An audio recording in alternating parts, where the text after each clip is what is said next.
Mr. Vincent story time, Mr. Vincent story time for you.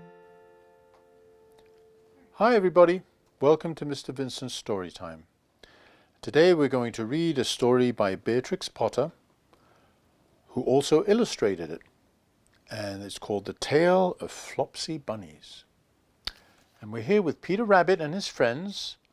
And this is a story about your nieces and nephews, Peter. So I hope you enjoy it. Let's get started.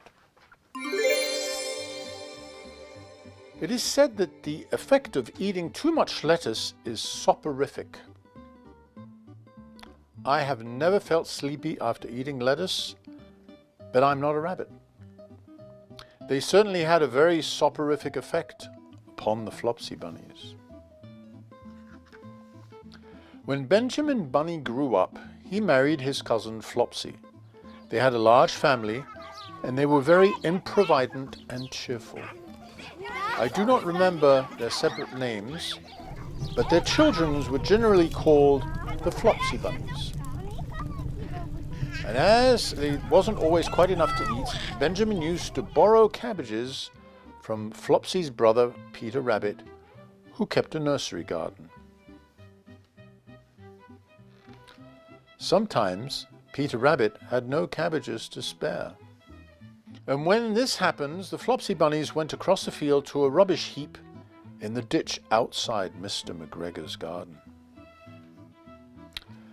Mr. McGregor's rubbish heap was a mixture. There were jam pots and paper bags and mountains of chopped grass from the mowing machine, which always tasted oily, and some rotten vegetable marrows, an old boot or two, and one day, oh joy, there was a quantity of overgrown lettuces which had shot into flower.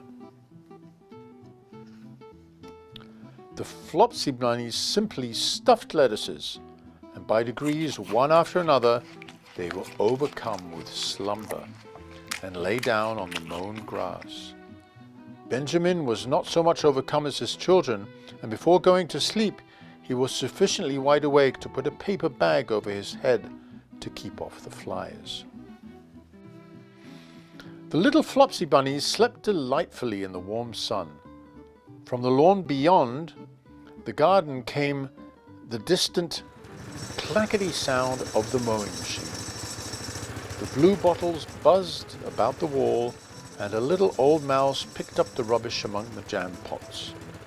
I can tell you her name. Her name was Thomasina Tittlemouse, a wood mouse with a long tail. She rustled across the paper bag and awakened Benjamin Bunny. The mouse apologized profusely and said she knew Peter Rabbit. While she and Benjamin were talking close under the wall, they heard a heavy tread above their heads, and suddenly Mr. McGregor emptied out a sack full of lawn mowings right on top of the sleeping Flopsy Bunnies. Benjamin shrank down under his paper bag, and the mouse hid in a jam pot.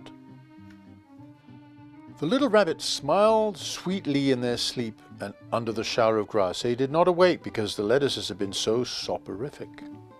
They dreamt that their mother Flopsy was tucking them into a hay bed. Mr. McGregor looked down after emptying his sack. He saw some funny little brown tips of ears sticking through the lawn mowings. He stared at them for some time. Presently a fly settled on one of them and it moved. Mr. McGregor climbed down onto the rubbish heap. 1, 2, 3, 4, 5, 6 little rabbits, said he as he dropped them into a sack. The Flopsy Bunnies dreamt that their mother was turning them over in their bed. They stirred a little in their sleep, but still did not wake up. Mr. McGregor tied the sack and left it on the wall, and he went to put away his mowing machine. While he was gone, Mrs. Flopsy Bunny, who had remained home, came across the field. She looked suspiciously at the sack and wondered where everybody was. Then the mouse came out of a jam pot, and Benjamin took off the paper bag from his head, and they told the doleful tale. Benjamin and Flopsy were in despair. They could not undo the string. But Mrs. Tittlemouse was a resourceful person.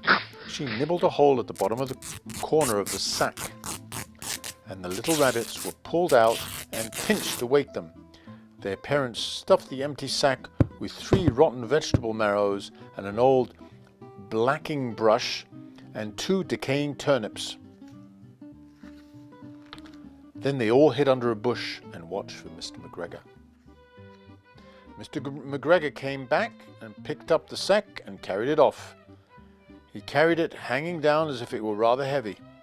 The Flopsy Bunnies followed at a safe distance. They watched him go into the house, and they crept up to the window to listen. Mr. McGregor threw down the sack on the stone floor in a way that would have been extremely painful to the Flopsy Bunnies if they happened to have been inside. They could hear him drag his chair on the flags and chuckle, 1, 2, 3, 4, 5, 6 little rabbits, said Mr. McGregor. Eh? What's that? What have we been spoiling now? Inquired Mrs. McGregor. 1, 2, 3, 4, 5, 6 little fat rabbits, repeated Mr. McGregor, counting on his fingers. 1, 2, 3. Oh, don't be silly. What do you mean, you silly old man? In the sack. 1, 2, 3, 4, 5, 6, replied Mr. McGregor. The youngest Flopsy got up on the windowsill. Mrs. McGregor took hold of the sack and felt it. She said she could feel 6, but they must be old rabbits because they were hard and all different shapes. Not fit to eat, but their skins will do fine to line my old cloak. Line your old cloak, said Mr. McGregor. I shall sell them and buy myself a baccy. Rabbit tobacco. I shall skin them and cut off their heads. Mrs. McGregor untied the sack and put her hand inside. When she felt the vegetable, she became very angry. She said that Mr. McGregor had done it on purpose.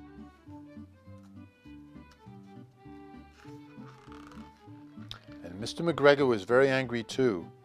One of the rotten marrows came flying through the kitchen window and hit the youngest Flopsy Bunny. It was rather hurt. Then Benjamin and Flopsy thought it was time to go home. So Mr. McGregor did not get his tobacco and Mrs. McGregor did not get her rabbit skins. But the next Christmas, Thomasina Tittlemouse got a present of enough rabbit wool to make herself a cloak and a hood and a handsome muff and a pair of warm mittens. The end. Well, that was fun. Did you enjoy the story? Of your nephews and nieces? They got in trouble there. Yes, indeed. Well, that's it for today. Mr. Vincent story time. Mr. Vincent story time for you. It's an adventure.